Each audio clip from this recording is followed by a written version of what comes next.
Hello, hello, hello. Hi everyone, I am back. I'm Allan Torp and this is my channel all about Scandinavian design. Last week I moved into a new home with my boyfriend, so the backdrop is of course all new, as you can see. Pretty much also the only spot in this apartment looking somewhat presentable at the moment.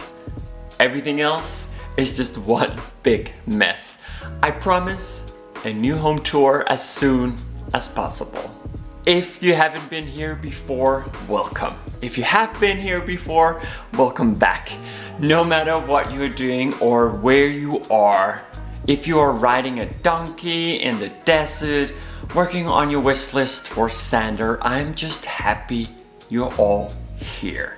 Today it's going to be all about those trends. 2022 Scandinavian trends to be exact. If you like the video, give it a big thumbs up and remember to subscribe if you haven't already. So, the home is more and more so a joint project. Probably because of the extra time at home with the pandemic, our homes has gotten a lot more attention.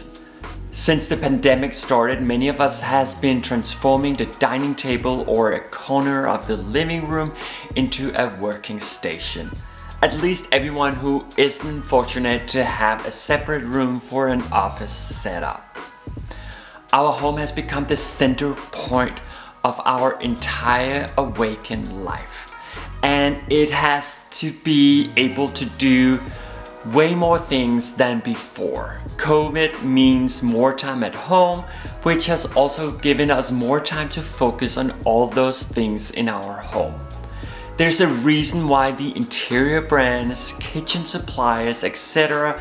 has been so busy the last year. We want our home to be nicer than ever. Again, the home has become a joint project, something you do as a family. Even the men has become more involved. I have found 4 trends that are really becoming huge in the Danish homes right now. All trends I would imagine seeing a lot more of in the future. They are all pretty easy to incorporate into your home, and I will make sure to point out a few ideas on how to do so. First one is called Mendfulness. It is no secret that we are becoming more and more aware of the state of the environment, more sustainable and resourceful consumption. It has become way cool to buy something that is good quality, which can last and will make you happy for many, many years to come. Secondhand is really popular, especially with so many great sources of finding good quality items which just needs a quick update. Often it can be as easy as giving a small cupboard a fresh coat of paint. And that is exactly what Mendfulness means. Mend meaning repair something, and when put together with fullness, part of the word mindfulness, you take the tempo down a bit, focus on the energy within, and try to make more balance in your life. You find older pieces and give them new life to become perfect treasures for your home. No one else will have this exact piece. It is trendy today to have a home that doesn't look like it's out of a magazine. The home needs to be personal and uniquely decorated with items you don't find in every store tomorrow.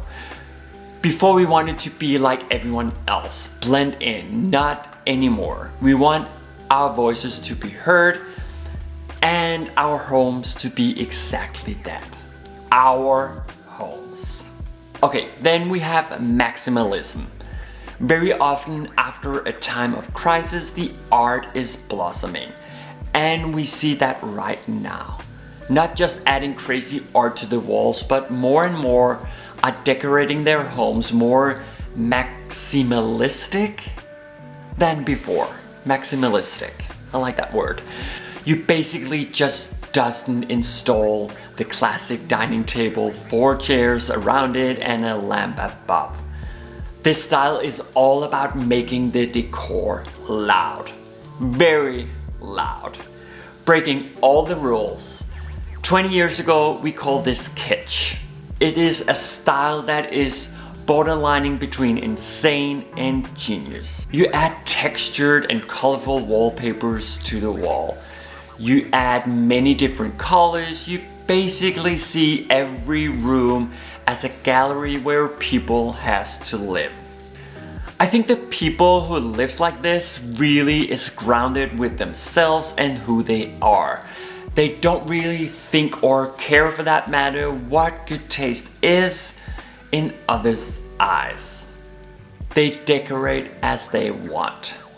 It might be a sign of stepping a bit closer to death. Okay, I know it's a bit morbid, but hear me out for a sec. With COVID, we have suddenly stepped a bit closer to death, or at least our freedom has been taken away from us. So we want the most extreme as long as we are here. It is the devil may care in us that is unleashed. We want to have fun. That is why we paint a wall crazy blue or get an artist to do a ceiling mural in our living room. It really gives a lot of energy to be in a home with colors and shapes. The third one on the list is nature. And now you think, oh, if he is going to tell us about bringing more plants inside, I will turn this damn video down. So let me just say, I'm not. Honestly, the whole green plants greenhouse vibe with plants in every corner of your home, it is a little bit over in my book. Sorry, plant lovers. No, it is more about letting pieces in wood just be wood. For a long time it has been about oak, but way more types are making a move, especially pine, but left to its natural state, not painted, so you can really appreciate the grains. I can add that in kitchens, you all know I'm an interior designer with kitchen as my main focus. Wooden fronts are the biggest seller. I also love seeing more and more natural stone on counters in the kitchen, but also on the floor. I mean, if I had a house, I would install a raw red brick tile floor laid in a herringbone pattern. They are just so beautiful.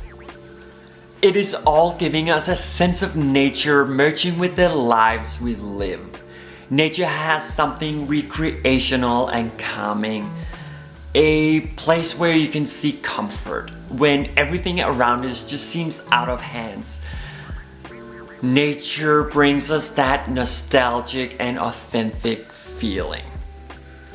The colors you find in nature is also really trending. Think a soft light green or earthier colors like terracotta and rust. If you're not the maximalistic type when it comes to colors, this one is probably more you. I know I am. But you don't have to go all out on crazy blue watercolors to make the most of maximalism. Last one on the list is 70s and 80s. It is pretty clear that we are looking to the past for interior decor at the moment. We find the trends that works and give them a new, more modern life. In the 70s and 80s, it was all a bit more playful, where you would often find those insanely crazy colors. One that's really making a move right now is the strong blue color by the artist Yves Klein. But where you saw this strong blue color on smaller items in the 80s against their white walls, people are not afraid of painting the same blue on their walls today, and then leaving the couch more beige. The 70s is also seen in all those vintage furniture we are bringing back in, and they were crazy about that pine wood too. So it all makes sense. All connects in a way. Now it's your turn. Are you embracing some of those trends already? If not, you could by painting the wall behind you. You know, the one everyone sees all time on those Zoom meetings all day long. Repair something, look at some of your items in a different way. I don't know, cut off the legs on an old chair and hang it on the wall as a nightstand. I don't know. I'm probably the least DIY-ish person you'll find on YouTube, I'm sure. But what I can do is give an old piece a better spot in my living room. Give the piece you brought home from your favorite holiday a prime spot. Maybe even make a pedestal. Okay, that's it. I hope you liked this video. If you found it helpful, give it a like. Leave a comment and of course make sure to subscribe to the channel. I am bringing all the best Scandinavian interior design your way week after week. Until next time, bye.